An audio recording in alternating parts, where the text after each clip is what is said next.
টি-20 বিশ্বকাপ উপলক্ষে ঢাকা শহরের ৩০টি আকর্ষণীয় পয়েন্টকে সাজিয়ে তোলার কথা থাকলেও তার ১৩টিতেই তা করা হয়নি। এয়ারপোর্ট রোডে 3D অবকাঠামো স্থাপনের পরিকল্পনা থাকলেও তার কোনো চিহ্ন দেখা যায়নি। যে ৬৪টি সাইনবাতি ব্যবহার করা হয়েছে তাও ছিল নিম্নমানের।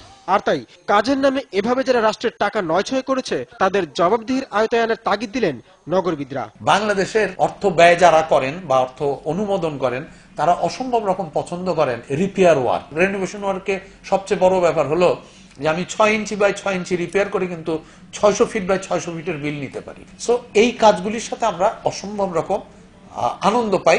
এই সমস্ত কাজে যারা লিপ্ত ছিল তাদেরকে আইনের আশ্রয় নিয়ে এনে একটি অবশ্যই তদন্ত সাপেক্ষে শাস্তিমূলক ব্যবস্থার অধীনে আনা উচিত। স্থানীয় সরকার বিভাগের অধীনে এবারের সাজসজ্জা কাজের নেতৃত্বে ছিল ঢাকা উত্তর সিটি কর্পোরেশন।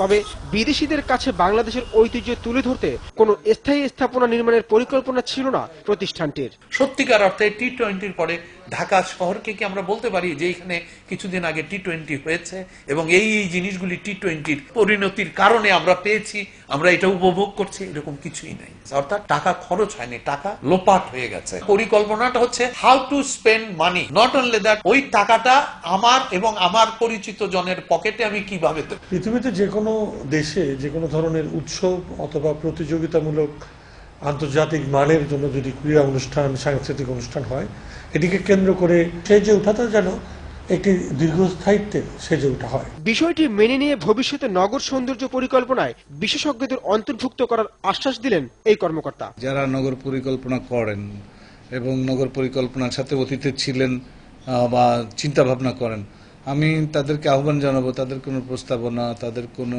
বিষয় নিয়ে যাতে নগরীকে আরো সৌন্দর্যমণ্ডিত করা যায়, তাদের সহযোগিতা তো চাই। তবে ১১৫ কোটি টাকার কাজে কোনো অনিয়ম হয়েছে কিনা জানতে চাইলে প্রধান নির্বাহী কর্মকর্তার জবাব ছিল এরকম। আপনার এই প্রশ্নটার উত্তর কি আমি বলতে পারবো?